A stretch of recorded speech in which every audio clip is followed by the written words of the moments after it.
Hello नमस्कार दोस्तों, मैं हूं अजय निषाद। हिंदी नाथ यूट्यूब चैनल पर आप सभी का स्वागत है। यदि आप कहीं से भी हिंदी सब्जेक्ट से टीजीटी, पीजीटी, नेट, जेआरएफ की तैयारी कर रहे हैं तो ये वीडियो आपके लिए काफ़ी फायदेमंद है। बता दें कि इसके पहले हम 76 वीडियो कर चुके हैं, जिसमें 125 क्वेश्चनों को हमने सॉल्व कराया है। उसका विश्लेषण भी किया है, जिसमें हिंदी साहित्य होता है, हिंदी व्याकरण और संस्कृत के भी क्वेश्चन होते हैं। तो इस तरह का तमाम वीडियो पड़ा हुआ है, आप उन वीडियो को भी देख सकते हैं। और आज हम करने वाले हैं, चूँकि हमारे प्रत्येक प्रैक्टिस में 125 प्रश्न होता है, इसमें हम लगभग 50-60 क्वेश्चन करने वाले हैं। आज हो सकता है 2 पार्ट में करें। ठीक, आइए शुरू करते हैं। आज के लिए पहला क्वेश्चन, अदस। अदस मतलब वह, इंग्लिश में दैट। ठीक, शब्द के स्त्रीलिंग पंचमी विभक्ति बहुवचन में रूप क्या होगा, बता दें। अमुभ्य होगा, विकल्प ए सही है। इस वीडियो का आप रिवीजन करने में सिलेबस को ज़्यादा प्रयोग में ला सकते हैं, बार बार रिवीजन कर सकते हैं और काफ़ी कम समय में हम रिवीजन करा देंगे। किस कवि ने सतसई पर हिंदी का प्रसिद्ध मंगला प्रसाद पारितोषिक प्रदान किया, तो वीर सतसई है। पर हिंदी का प्रसिद्ध मंगला प्रसाद पारितोषिक प्रदान किया गया, तो वियोगी हरि द्वारा रचित है जो वीर सतसई, उस पर प्रदान किया गया है। उड्डयनम का संधि विच्छेद होगा। उड्डयनम का संधि विच्छेद क्या होगा, इसमें व्यंजन संधि है और उत्धन डयनम होगा, डयनम, तो विकल्प ए सही है। ठीक, उत्धन डयनम। और कस्तूरी कुंडल बसे, यह एक उपन्यास है और आत्मकथा भी है, किसका, मैत्रेय पुष्पा का, तो विकल्प यहाँ पर बी सही है। यदि आप चाहते हैं कि इसको टेस्ट फॉर्म के रूप में दें तो आपको एक क्या करना है, OMR ले लेना है, मार्केट में इजीली उपलब्ध होगा। यदि OMR नहीं है आपके पास तो 1, 2, 3 ऐसे करके 125 क्वेश्चनों का नंबरिंग करिए। और जिस तरह हम वीडियो पढ़ रहे हैं तो आपको विद इन सेकेंड क्या करना है, इसका आंसर करना है। मान लीजिए पहले का ए, दूसरे का सी है, तीसरे का डी है, तो आपको इस तरह करना है और वहाँ पे तुरंत ही विद इन सेकेंड इसको क्या करना है, मिलाते हुए चले जाना है। आपको कम समय में हम इसका पूरा प्रैक्टिस करवा देंगे। ठीक है, तो यहाँ पे कस्तूरी कुंडल बस से क्या है, आत्मकथा है, यह उपन्यास भी है, किसका, मैत्रेय पुष्पा का। मैत्रेय पुष्पा का यह आत्मकथा है। और कृष्णा सोबती द्वारा लिखित संस्मरण कृति है, इसमें से कौन सा कृष्णा सोबती द्वारा रचित है, बता दें कि संस्मरण और श्रद्धांजलियाँ जो विकल्प डी वाला है, इसके लेखक रामधारी सिंह दिनकर जी हैं। कौन है, रामधारी सिंह दिनकर जी हैं। सुधियों सुधियों उस चंदन के वन की, यह विष्णुकांत शास्त्री का है, विष्णुकांत शास्त्री का है ये। और स्मृतियों का शुक्ल पक्ष राम कमल राय का है, किसका है, राम कमल राय का है। ठीक ना। और हम हसमत, यह इसका दूसरा भाग की बात कर रहा है, ये 4 भागों में है, 1, 2, 3 और 4, और चारों भाग जो है कृष्णा सोबती का ही है, तो यहाँ पे विकल्प ए जो है सही है। हम हसमत जो कृति है कृष्णा सोबती की है।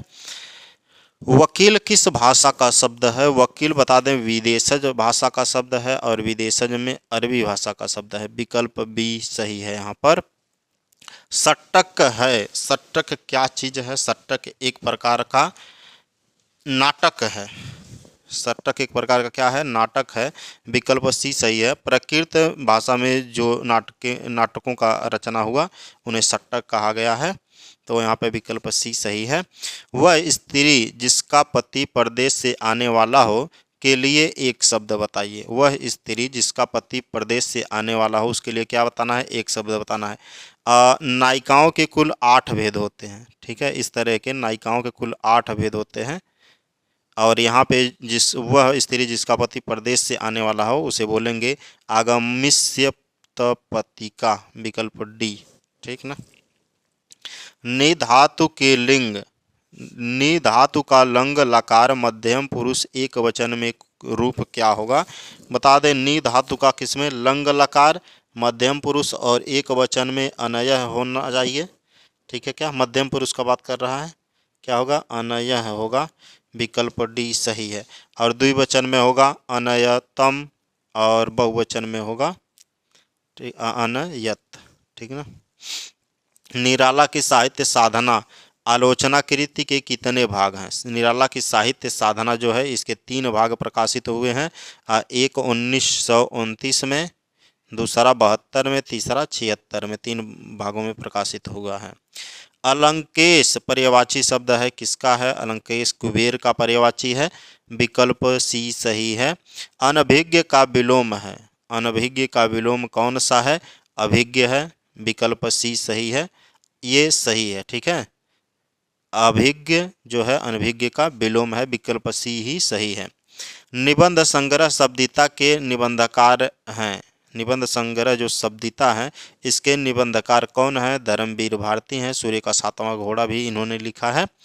और गांव के चारों ओर जल है, उपर्युक्त वाक्य का निम्नलिखित में से कौन सा संस्कृत अनुवाद सही है? कई बार आ चुका है। गांव के चारों ओर ग्रामम परितः और जल है, ग्रामम परितः जलम अस्ति। विकल्प ए सही है यहाँ पर।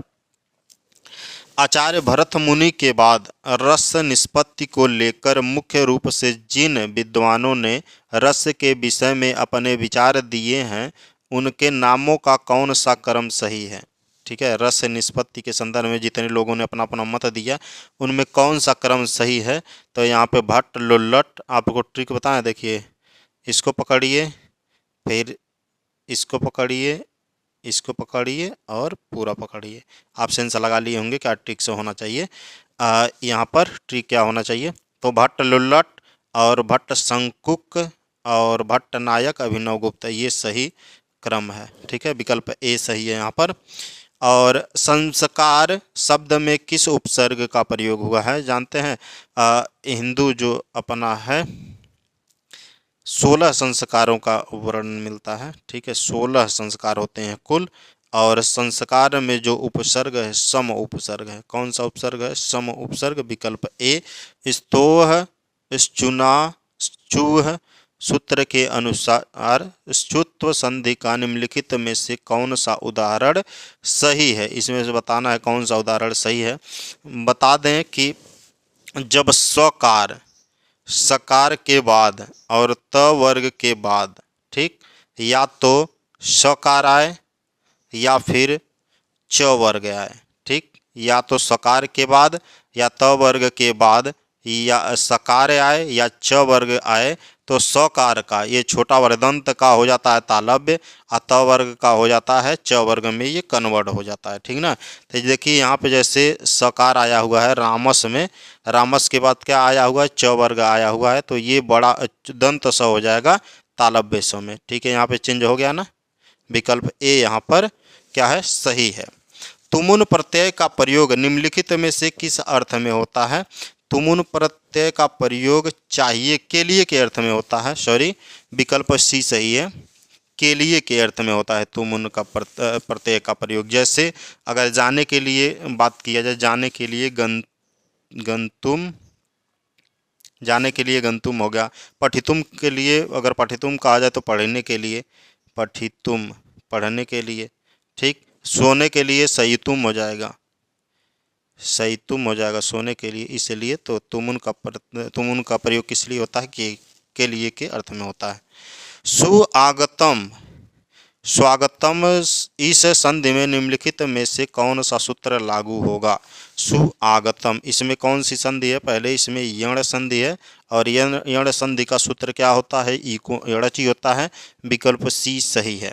ठीक, अक सवर्णे दीर्घ, ये दीर्घ स्वर संधि का सूत्र है। आद गुड़, गुड़ स्वर संधि का सूत्र है। वृद्धि रोची, वृद्धि स्वर संधि का सूत्र है। और अयादि का होगा एचोय वायाव, ठीक, उसका सूत्र है। मन की उत्पत्त वेदना मन ही मन में बहती थी, चुप रहकर अंतर मन में कुछ मौन व्यथा कहती थी। दुर्गम पथ पर चलने का वो संबल छूट गया था, अविचल अविकल वह प्राणी भीतर से टूट गया था। इन पंक्तियों में बताना है कौन सा रस है। तो इसमें क्या है? कष्ट, देखिए कष्ट छलक रहा है, सीधा सीधा दुख की बात हो रही है, और इसमें क्या होगा? करुण रस होगा। विकल्प सी सही है। श्रृंगार है नहीं, बच्चों की बात हो नहीं रहा है, शांति की बात है नहीं इसमें, तो इसमें कौन सा रस है? करुण रस है। ठीक ना। मन की उत्पत्त वेदना मन ही मन में बहती थी, चुप रहकर अंतर मन में कुछ मौन व्यथा कहती थी। दुर्गम पथ पर चलने का वो संबल छूट गया था, अविचल अविकल वह प्राणी भीतर से टूट गया था। विकल्प सी सही है। हम जो कुछ देख रहे हैं सुंदर है, सत्य नहीं है।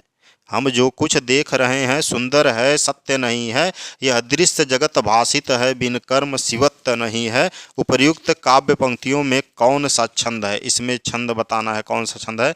बता दें कि अगर इसका मात्रा आप गिनेंगे, पहले मात्री के छंद है और इसकी मात्रा को गिनेंगे आप, तो 14 मात्राओं पर यति है और 28 मात्राओं वाला छंद है ये, और छंद है हरि गीतिका। ठीक है, हरि गीतिका इसमें विकल्प ए सही है। ठीक ना, इसमें गिनेंगे तो आप 14 आएगा। 1 2 3 4 5 6 7 8 9 10 11 12 13 और एक बार और गिनते हैं, हमको नहीं लग रहा है क्या, 14 मात्राओं पर यति होना चाहिए। 2 2 4 2 6 6 3 9 9 3 12 12 2 14 है, तो 14 मात्रा यानी खरी गीति के यहाँ पे 28 मात्रा, 14 मात्राओं पे यति 28 मात्राओं वाला मात्रिक छंद है। विकल्प ए सही है। माँ के सूच्य उपकारों का जीवन में अंत नहीं है, निस्वार्थ साधना पथ पर माँ जैसा संत नहीं है। उपर्युक्त पंक्तियों में मुख्य रूप से कौन सा अलंकार लक्षित है? इसमें अलंकार की बात किया जा रहा है, तो इसमें प्रतीप अलंकार है। कौन सा अलंकार है? प्रतीप अलंकार। माँ के सूच्य उपकारों का जीवन में अंत नहीं है, निस्वार्थ साधना पथ पर माँ जैसा संत नहीं है, इसमें प्रतीप अलंकार है। विभावना अलंकार वहाँ होता है जहाँ पर बिना कारण के ही कार्य हो जाए। ठीक, विशेषोक्ति अलंकार कारण के रहने पर भी कार्य न हो, और अनन्वय अलंकार वहाँ होता है जहाँ पे उपमेय उपमान को एक ही रूप में प्रदर्शित कर दिया जाता है, जैसे चंद्रमा चंद्रमा के जैसा है। ठीक है, तो यहाँ पे विकल्प सी सही था। अब अर्थबोध कराने के संदर्भ में निम्नलिखित में से कौन सा कथन सत्य है अर्थबोध के लिए? तो बता दें, लक्षणा एवं व्यंजना दोनों शब्द शक्तियाँ अभिधा पर आश्रित होती हैं। विकल्प डी यहाँ पर सही है। लक्षणा एवं व्यंजना दोनों शब्द शक्तियाँ अभिधा पर आश्रित होती हैं। विकल्प डी सही है। कंकड़ क्वड़ित रड़ित निपुण थे, हिलते थे छाती पर हार। मुखरित था कलरव गीतों में स्वर लय का होता अभिसार। बिछुड़ तेरे सब आलिंगन पुलक स्पर्श का पता नहीं। मधुमय चुंबन कतरताएं आज न मुख को सता रही। इस पंक्तियों में कौन सा काव्य दोष है? बता दें, इसमें वचन काव्य दोष है। विकल्प बी सही है। कौन सा? विकल्प बी सही है, वचन दोष है इसमें। और निम्नलिखित में भाषा की प्रमुख प्रकृति कौन सी है? भाषा की प्रमुख प्रकृति की बात करें तो जटिलता से सरलता की ओर होनी चाहिए। विकल्प बी जो सही है, जटिलता से सरलता की ओर, और पूर्ण से सूक्ष्म की ओर होता है। यहाँ पर निम्नलिखित में से कौन कवि कालिदास के पूर्ववर्ती हैं? कालिदास के पहले के कवि कौन हैं? यहाँ पे कवि भास जी हैं जो कालिदास से पहले के हैं। इन्हें चार शताब्दी ईसा पूर्व माना जाता है, और कालिदास का चौथी सदी माना जाता है उनका जीवन काल, और भारवी का छठवीं, दंडी का छठवीं और भवभूति का 7वीं शताब्दी माना जाता है। निम्नलिखित में से कौन सी रचना लघुत्तरई में नहीं आती हैं? लघुत्तरई में कालिदास की रचनाएं आती हैं रघुवंशम, मेघदूत और कुमार संभव। ये तीनों रचनाएं जो हैं उनकी हैं, कालिदास की। रघुवंशम, मेघदूत और कुमार संभव ये तीनों लघुत्तरई में आती हैं। ऋतु संहार लघुत्तरई में नहीं आता है, कालिदास का रचना ये भी है। बाकी बृहत्तरई में 3 रचनाएं आती हैं। किरातार्जुनीयम जो भारवी की रचना है, और शिशुपाल वधम जो कवि माघ की रचना है, नैषधीय चरितम जो कवि हर्ष की रचना है। ये तीनों बृहत्तरई के अंतर्गत आते हैं। चरण चोर किसकी नाट्यकृति है? चरण चोर नाट्यकृति किसकी है? बता दें, हबीब तनवीर की नाट्यकृति है। विकल्प सी सही है, हबीब तनवीर। जब द्रास बटालियन टाइगर हिल की सीमा लगी लरजने, जब शहादत लेते हिमगिरी की चट्टान लगी गरजने, तब जाग उठे ये शेर बब्बर पौरुष हुंकार उठा था। मातृभूमि की बलि देवी पर लहू पुकार उठा था। इन पंक्तियों में काव्य गुण बताना है। काव्य गुण कौन सा है? ओज गुण है। जहाँ पे वीर रस दिखे वहाँ पे कौन सा काव्य गुण होगा? ओज होगा। विकल्प बी सही है। जब द्रास बटालियन टाइगर हिल की सीमा लगी लर्जने, जब शहादंत लेते हिमगिरी की चट्टान लगी गरजने, तब जाग उठे ये शेर बब्बर पौरूष हुंकार उठा था, मातृभूमि की बल देवी पर लहू पुकार उठा था। ठीक है, इसमें ओज काव्य गुण व्यंजित है। यहाँ पर एक तरफ तो रचना दिया गया है, दूसरी तरफ रचनाकार। स्वप्न वासदत्तम के लेखक कौन है? स्वप्न कैसा होता है? एक भास की तरह होता है। अगर नहीं याद है आपको तो आप नए हैं तो भास की रचना हो गई। मेघदूतम, मेघदूतम किसकी रचना है? कालिदास की रचना है। साहित्य दर्पण, काव्य प्रकाश। काव्य प्रकाश बहुत इंपॉर्टेंट है, देख लीजिए। काव्य प्रकाश जो है मम्मट का है और साहित्य दर्पण विश्वनाथ जी का है। ठीक है ना। तो यहाँ पर कौन सही होगा? पहले का दूसरे के साथ विकल्प ए यहाँ पर सही हो जाएगा। यहाँ पे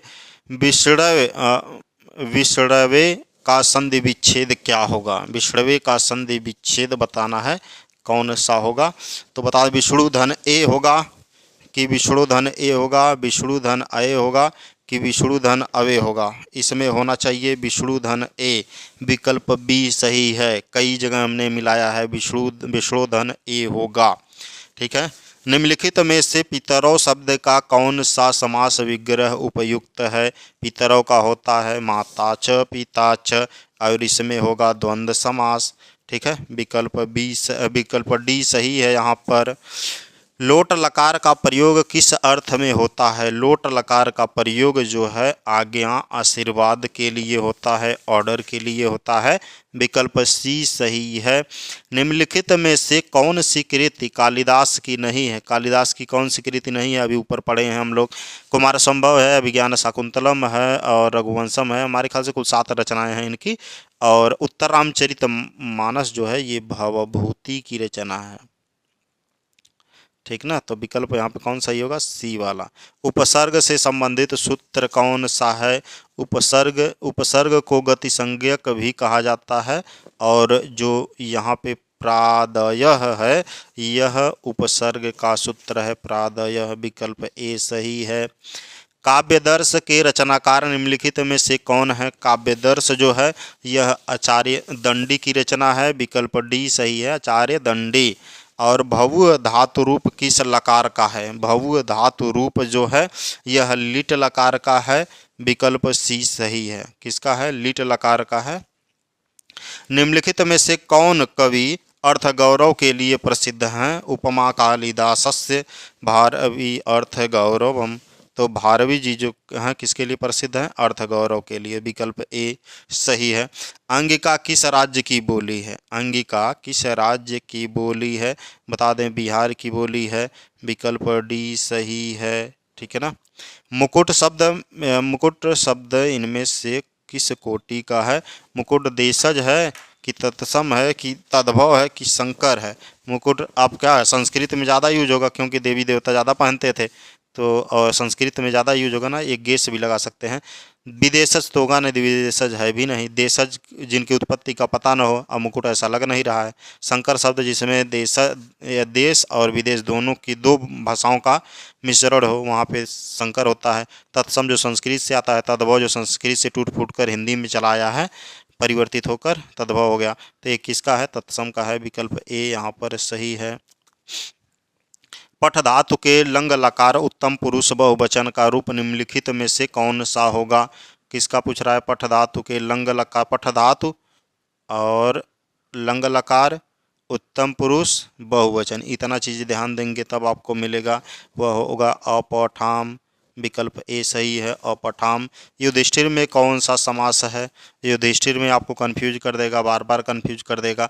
कहीं आपको बहुव्रीहि मिलेगा, कहीं आपको तत्पुरुष मिलेगा, कहीं अलुक मिलेगा। हम यहाँ पे आपको तीनों क्लियर कर देते हैं। देखिए, जब युधिष्ठिर का मतलब होगा युद्ध में स्थिर रहने वाला, अर्थात पांडवों में सबसे बड़ा भाई, तब वहाँ पे आप क्या लगाएंगे? बहुव्रीहि लगाएंगे। ठीक।